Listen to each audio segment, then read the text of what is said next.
जय हिंद, जय भारत। क्या हाल आप सभी की। उम्मीद करते हैं सब अच्छे होंगे, बढ़िया होंगे, अपने अपने घर पर मौज काट रहे हैं। तो देखिए, भारत का जो एक्सपोर्ट है ना, वो काफ़ी सारी सामान भारत यहाँ पर एक्सपोर्ट करता है। चाहे हम यहाँ पर अमेरिका में क्या करते हो, या फिर यूरोप में, या फिर अफ्रीका में, लैटिन अमेरिका में, चाइना में, या फिर ओशिनिया में, हर जगह हम यहाँ पर अपना सामान एक्सपोर्ट करते हैं। लेकिन मसला यहाँ पर ये है कि हम इम्पोर्ट भी बहुत ज़्यादा करते हैं, और हमेशा से हमारा जो ट्रेड रहता है ना, वो डेफिसिट में रहता है। यानी कि हम यहाँ पर सामान तो ज़्यादा मंगवाते हैं, लेकिन उसके अनुपात में हम सामान एक्सपोर्ट उतना नहीं कर पाते, जिससे हमारी जो विदेशी मुद्रा है वो यहाँ पर ज़्यादा लगती है। तो देखा जाए तो यहाँ पर यही चलता है। लेकिन अब यहाँ पर भारत जो है ना, वो ऐसा कर रहा है कुछ, जिससे भारत का जो एक्सपोर्ट है वो लगातार बढ़ता ही रहे। और इसी क्रम में यहाँ पर जो राजनाथ सिंह हैं, वो गए थे अभी मोरक्को में, और मोरक्को में पहली डिफेंस फैक्ट्री को इनॉग्रेट किया था। और दुनिया, मतलब कि दुनिया में भारत की पहली मैन्युफैक्चरिंग यूनिट है जो आउटसाइड इंडिया में है। यानी कि भारत की जो डिफेंस फैक्ट्री है वो भारत में तो रहेगी, लेकिन विदेशों में अगर कोई सी भारत की फैक्ट्री रहेगी तो वो पहले यहाँ पर बन रही है मोरक्को में है, जिसका यहाँ पर सिग्निफिकेंट असर पड़ने वाला है। क्योंकि ये जो मोरक्को की जो लोकेशन है ना, वो काफ़ी ज़्यादा इम्पॉर्टेंट है, और इससे भारत को काफ़ी ज़्यादा बेनिफिट मिलने वाला है। और इससे भारत का जो एक्सपोर्ट है ना, वो भी काफ़ी ज़्यादा बढ़ेगा, जिसके बारे में हम आगे बात करेंगे। लेकिन आप इसके बारे में क्या सोचते हो, हमें कमेंट सेक्शन में ज़रूर बताइएगा। और आप अगर चैनल पर नए हो ना, सब्सक्राइब जरूर कर देना। आपके एक सब्सक्रिप्शन से हमारे कंटेंट बनाने की मोटिवेशन मिलती है। और आप क्या सोचते हो, क्या भारत को यहाँ पर और ज़्यादा डिफेंस फैक्ट्रियाँ दूसरे देशों में लगानी चाहिए? कमेंट सेक्शन में ज़रूर बताइएगा। तो चलो शुरू कर दो। तो रिसेंटली यहाँ पर जो राजनाथ सिंह है वो गए थे मोरक्को में, और मोरक्को में यहाँ पर जो है ना उनकी ऑफिशियल विजिट थी, और भारत के डिफेंस मिनिस्टर की पहली ऑफिशियल विजिट थी। यानी कि इससे पहले भारत का कोई भी डिफेंस मिनिस्टर मोरक्को की यात्रा पर तो नहीं गया। हालांकि देखा जाए तो भारत के दूसरे मंत्री या फिर प्रधानमंत्री वो सब गए हैं, लेकिन कभी भी डिफेंस मिनिस्टर से कोई भी नहीं गया। लेकिन भारत के जो डिफेंस मिनिस्टर है राजनाथ सिंह जी, उन्होंने यहाँ पर जो है ना ऑफिशियल विजिट की, और यहाँ पर जो फैक्ट्री थी वो यहाँ पर जो है ना उसको इनॉग्रेट कर दिया। अब देखिए, जो फैक्ट्री लग रही है ना, वो कासाब्लांका, मोरक्को के सबसे बड़े शहर में लग रही है। वैसे देखा जाए तो रबात उसकी कैपिटल है, लेकिन सबसे बड़ा जो शहर है वो कासाब्लांका है। टूरिस्ट हॉट स्पॉट है वहाँ पर, और सस्ता टूरिस्ट डेस्टिनेशन है। तो यूरोप के जो ज़्यादातर जो लोग हैं वो वहाँ पर छुट्टियाँ मनाने के लिए आते हैं, जिससे उनकी इकोनॉमी को काफ़ी ज़्यादा फ़ायदा होता है। तो एक टूरिस्ट हॉट स्पॉट की तरह से वो एक्ट करता है। तो यूरोप के जो लोग हैं वो ज़्यादातर वहाँ पर ही आते हैं। लेकिन यहाँ पर जो कैसाब्लांका है, उसमें अब यहाँ पर जो है ना आर्मर्ड व्हीकल भी बनेंगे, और ये जो बनाएगी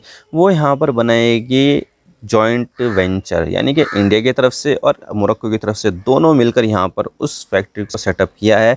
रॉयल आर्म्ड फोर्स जो मोरक्को की है उसने, और साथ ही यहाँ पर इंडिया की तरफ से वो TASL और DRDO, यानी कि यहाँ पर जो एक आर्मर्ड व्हीकल है जिसका नाम है यहाँ पर व्हील्ड आर्मर्ड प्लेटफॉर्म 8x8। यानी कि यहाँ पर एक ऐसा ट्रक होने वाला है जिसमें यहाँ पर जो सैनिक है वो अंदर आ सकते हैं, और एक बुलेट प्रूफ होगा। यानी कि यहाँ पर जो ना किसी भी टेरेन में वो चल सकता है।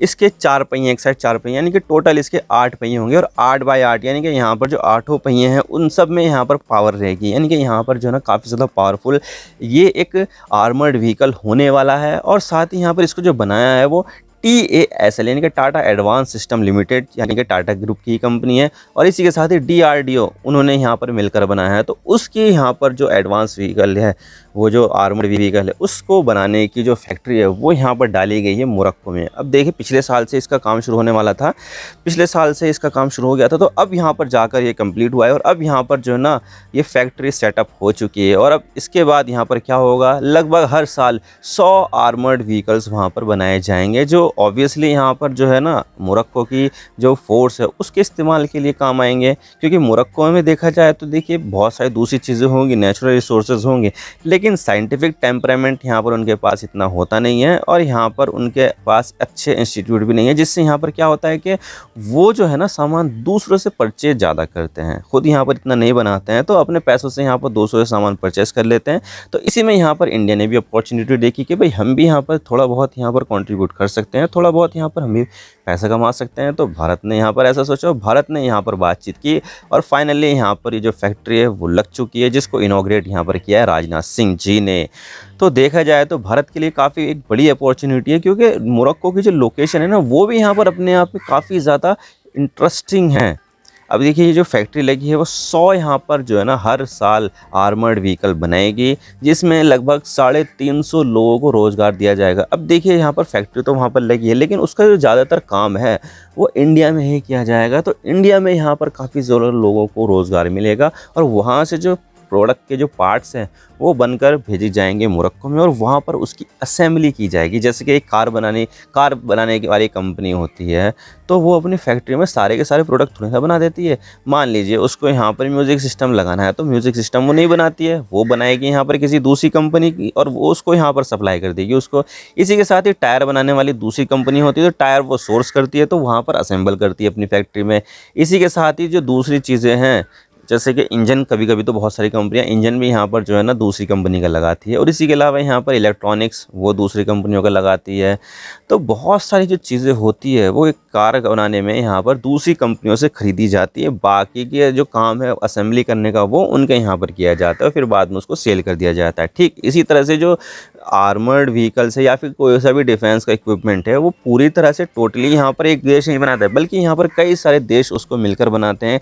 किसी से कुछ ले लिया, किसी से कुछ ले लिया, टायर किसी और से सोर्स कर लिया, स्टीयरिंग किसी और से सोर्स कर लिया, शीशे किसी और से सोर्स कर लिए, इलेक्ट्रॉनिक्स किसी और से सोर्स कर लिया, और इसके अलावा जो मोटार है वो किसी और से सोर्स कर लिया। तो सारी की सारी जो चीज़ें हैं वो यहाँ पर एक ही जगह पर ही बनती है, अलग अलग जगह पर बनती है।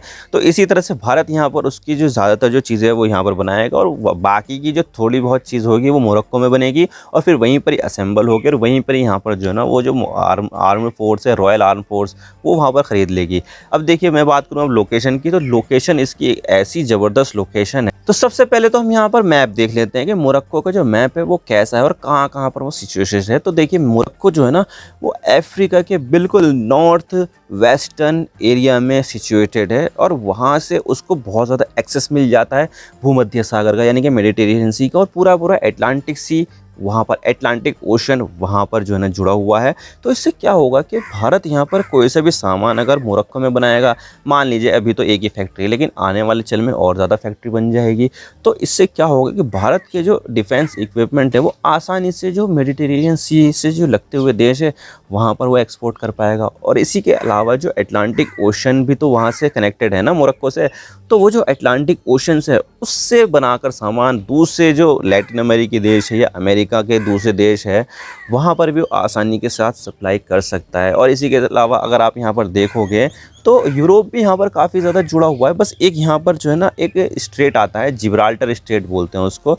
तो जिब्राल्टर स्ट्रेट ज़्यादा लंबा चौड़ा नहीं है, बल्कि यहाँ पर 20-25 किलोमीटर का ही चौड़ा एक स्ट्रिप है जिसको आसानी से यहाँ पर क्रॉस किया जा सकता है। तो बहुत ही आसानी के साथ अगर भारत यहाँ पर मोरक्को में सामान कोई सा बनाएगा तो वो आसानी के साथ यूरोप में भी सप्लाई कर सकता है, जिसके लिए यहाँ पर अच्छा खासा भारत यहाँ पर सामान को एक्सपोर्ट कर सकता है। तो देखिए बात ऐसी है कि भारत के लिए गोल्डन अपॉर्चुनिटी है, क्योंकि यूरोप में इस समय चल रहा है युद्ध की बहुत तगड़ी वाली सुगबुगाहट, क्योंकि अभी रिसेंटली यहाँ पर रशिया ने रोमानिया में यहाँ पर कुछ ड्रोन भेजे थे जिसको रोमानिया ने शूट डाउन कर दिया। इसके अलावा अभी एस्टोनिया के ऊपर भी उसने हवाई जहाज़ जो है ना छोड़े थे, उसको यहाँ पर जो है ना असेंबल किया गया। देखा यार मतलब कि फाइटर जेट से यहाँ पर जो है ना अपने छोड़े गए, देखा गया कि यहाँ पर कहाँ कहाँ पर कैसी कैसी चीज़ें हुई, तो रशिया के फाइटर जेट भाग गए थे।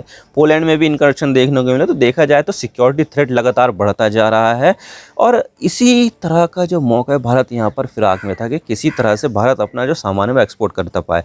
तो देखिए रशिया का खतरा यूरोप को बहुत ज़्यादा है इस समय, और रशिया का खतरे को देखते हुए जो यूरोप की जो देश है वो अपने इंतजाम करेंगे अच्छी तरीके से, और लगातार कहीं से भी कोई भी मिलिट्री इक्विपमेंट है वो यहाँ पर खरीदने की कोशिश करेंगे। तो भारत के लिए अपॉर्चुनिटी है कि भारत अगर यहाँ पर जो मोरक्को में अगर सामान बनाएगा तो वो बहुत आसानी के साथ यूरोप में बेच सकता है, क्योंकि उनको आने वाले समय में बहुत ज़्यादा ज़रूरत होने वाली है, क्योंकि रशिया का खतरा एक बहुत बड़ा खतरा होगा उनको आने वाले समय में। तो ये है। और इसके अलावा भारत यहाँ पर अपना जो डिफेंस एक्सपोर्ट है वो बढ़ा पाएगा, जिससे भारत की जो विदेशी मुद्रा भंडार है वो कहीं ना कहीं यहाँ पर जो है ना बहुत ही अच्छी तरीके से जो है ना बैलेंस हो जाएगी, क्योंकि अभी भारत का जो डिफेंस ट्रेड होता है पूरी दुनिया के साथ वो डेफिसिट में रहता है। आपको तो सबको पता है कि हम यहाँ पर सामान को इंपोर्ट ज़्यादा करते हैं, एक्सपोर्ट उतना नहीं कर पाते। लेकिन जब हम यहाँ पर अपना जो डिफेंस इक्विपमेंट है वो एक्सपोर्ट करेंगे तो ये जो गैप इतना पहले होता था वो कम होकर इतना आ जाएगा, फिर आने वाले समय में हो सकता है कि इतना आए, और फिर यहाँ पर ऐसा भी जो है ना चीज़ हो सकती है कि दोनों चीज़ फ्लिप हो जाए और हम यहाँ पर अपना जो ट्रेड है वो सरप्लस कर दें और जो हम इंपोर्ट है वो कम करें, एक्सपोर्ट ज़्यादा करें। तो ऐसा भी यहाँ पर जो है ना भारत की कोशिश रहेगी कि भारत यहाँ पर अपना जो ट्रेड है वो सरप्लस में करे। और ये जो डिफेंस की जो फैक्ट्री बनाई गई है वो उसी में ही एक कोशिश हो सकती है। तो भाई आने वाले समय में तो भाई भारत के लिए जो है ना काफ़ी ज़्यादा अच्छी चीज़ होने वाली है। भारत यहाँ पर जो है ना बहुत सारा सामान यहाँ पर एक्सपोर्ट करेगा। भारत इसमें इनोवेशन भी काफ़ी ज़्यादा करा है, जिसमें DRDO का एक एडवांस रोल है, और इसके साथ ही जो दूसरी प्राइवेट कंपनियाँ हैं उनका भी यहाँ पर जो रोल है वो काफ़ी बड़ा होने वाला है। तो आने वाला वक्त बताएगा कि भारत यहाँ पर कैसा जो है ना चाल चलता है, कैसा यहाँ पर सामान को बेचता है। ये तो आने वाला वक्त ही बताएगा। यह आपको सारी बातें समझ में आ गई। वीडियो थोड़ा सी पसंद आए लाइक जरूर कर देना, और चैनल पर नए हो तो चैनल को सब्सक्राइब जरूर कर देना। आपकी एक सब्सक्रिप्शन से हमारे कंटेंट बनाने की मोटिवेशन मिलती है। Thank you for watching. I really appreciate your time. God bless you. Now signing off.